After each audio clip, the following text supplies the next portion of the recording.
네, 청문회가 시작해서 이제 곧 저녁 시간이고요. 오늘 저희가 인사청문회 하는 기간에 두 가지 뉴스가 국민들에게 전달이 됐습니다. 하나는 숙명여대 김건희 씨의 논문이 취소됐다는 겁니다. 야당 의원들이 과연 이 논문 표절에 대해서 그러면 김건희 씨의 표절에 대해서 얼마나 온당하게 지적을 했는지 좀 가슴에 손을 넣고 얘기를 좀 하셔야 되는 게 아닌가 싶습니다.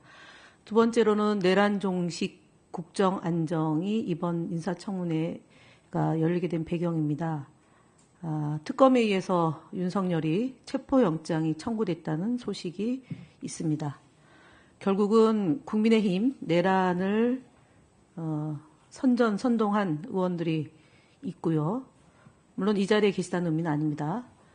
그리고 대한민국을 바로 세우기 위해서 진짜 대한민국을 만들기 위해서 이재명 대통령이 국민들로부터 선택을 받았고 이재명 정부는 인수위도 없이 퇴근을 왜 안 하냐. 국민들 사이에서 출근 안 하는 대통령은 봤는데 제때 퇴근하는 대통령 그리고 국민들은 대통령의 건강을 걱정하는 상황입니다.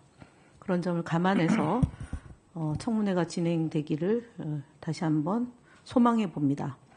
앞서 5.18 사태, 5.18 민주항쟁에 대해서 얘기를 했는데요. 저희 헌법 전문에 3.1 운동으로 건립된 대한민국 임시정부의 법통과 불의에 항거한 4.19 민주이념을 계승하고 그 사이에 5.18 민중항쟁을 헌법 전문에 수록을 하자라는 게 여야 합의된 내용이고 향후에 국무총리께서 활동을 하게 된다면 대통령과 함께 이 헌법 전문에 5.18 민중항쟁을 수록을 해야 되지 않겠습니까? 네, 그렇습니다. 예. 그래서 더 이상 일부 국민들 사이에서 5.18 민중항쟁을 제대로 이해 못하는 그런 몰 역사적인 일이 다시는 벌어지지 않기를 기대합니다. 앞서 출판 기념회 관련해서 얘기를 했는데요. 2022년 4월은 검찰 특수부 출신의 그 대통령이 임명된 게 3월 9일이었고요. 4월 달은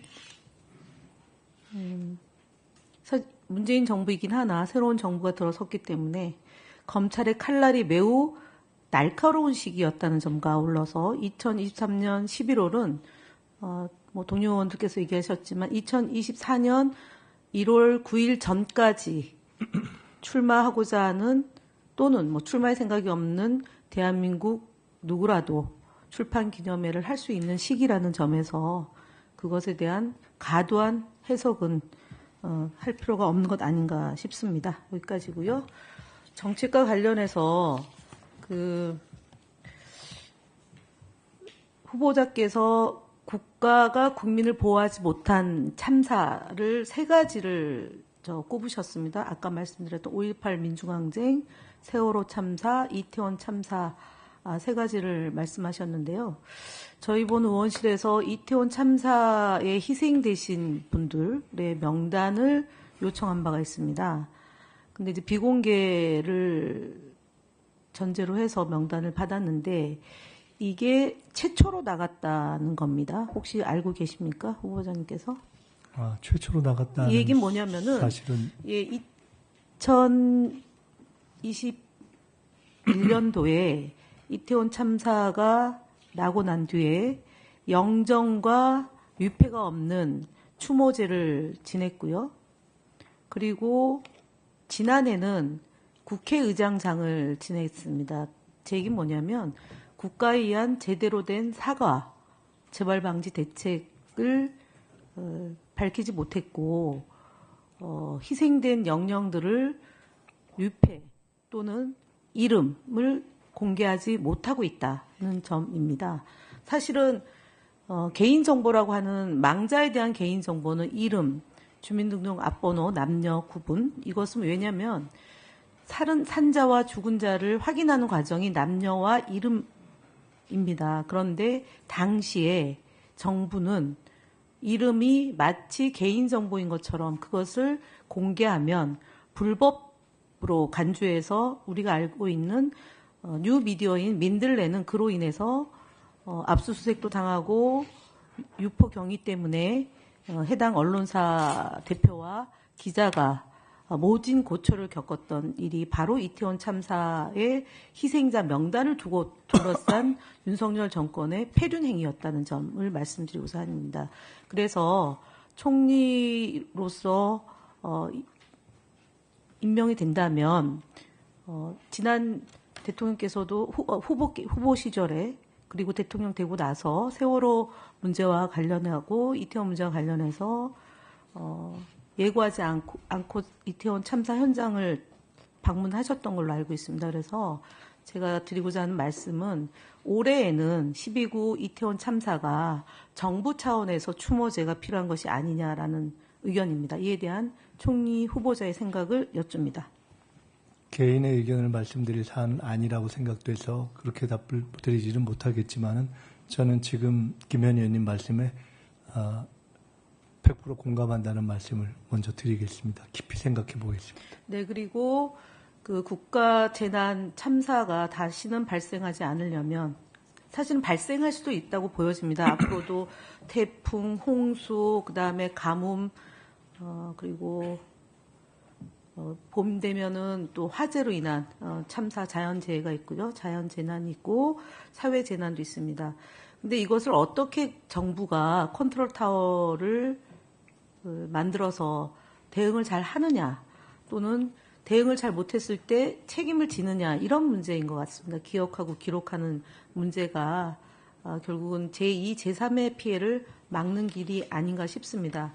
그래서 이태원 참사 문제와 아울러서 오송 지하 참사 문제도 사실 이제 비가 많이 오면 그런 자연재해, 사회재해가 곧 또 계절적으로 있을 거라고 예상이 들어서 사실은 이런 시간에도 비가 와도 걱정, 뭐 눈이 와도 걱정, 또 눈이 안 와도 걱정하는 게 이제 대통령과 정부 관계자의 모든 공무원들이 가져야 될 자세라고 보고 이런 재난에 잘 대비할 수 있도록 국가위기관리 시스템을 다시 한번 제대로 정비해야 되지 않을까 싶습니다. 총리가 해야 되는 일의 대부분이 어떻게 보면 대통령님께서 국정에 전념하시는 사이에 빈틈이 생기지 않도록 재난의 가능성부터 생각해서 여러 가지를 계속 챙기는 일이라고 생각하고 있습니다. 네, 최근에 벌어졌던 일 중에 하나가 SK텔레콤으로 인한 통신 재난입니다. 지금 현재 재난 구분에 보면 통신 재난에 대한 규정이 없어요. 그래서 사실은 과기부에서 국민들에게 이 해킹이 됐으니까 대비를 해야 된다라는 문자를 발송을 해야 되는데 그 발송을 하지 못했습니다. 예를 들어서 가뭄, 지진, 그다음 태풍, 홍수 이런 자연 재난에 대한 또는 사회 재난에 대한 규정은 있는데 지금 통신 재난에 대한 규정이 없어서 이제 의원 발의를 하면 그것이 국가 위기 체계 안에서 잘 관리돼야 된다는 점을 먼저 말씀을 드리고요. 아울러서 2,500만 명이 지금 사실상 잠재적 그런 피해가 있고 해킹이 발생했을 때 대비를 해야 되는 그런 시스템 구축을 좀 면밀하게 해야 되는데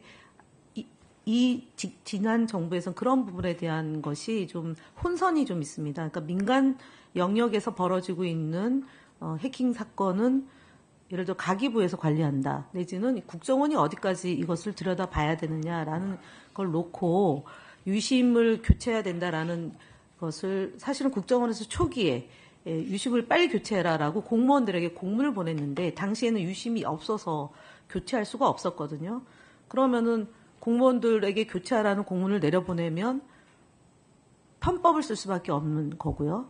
그렇다고 SK텔레콤은 그 방법이 아니더라도 그 안전한 시스템을 확보할 수 있는 여러 가지 다양한 루트가 있다고 얘기를 했던 그런 것이 있습니다. 국가기관에서 유심을 교체해야 된다고 얘기했고 SK텔레콤이나 가기부는 그 전 단계에서 보호할 수 있는 시스템이 있다라는 걸로 혼선이 있었기 때문에 국무총리께서 임명이 된다면 바로 그 SK텔레콤 문제를 어떻게 해소할 건지에 대한 국무총리 단위에서 그 가기부하고 방통위하고 개보위와의 그런 그다음에 이제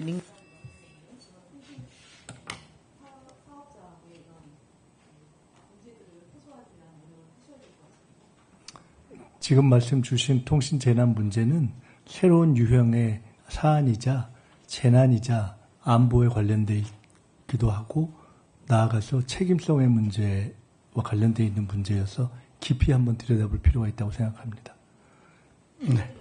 네.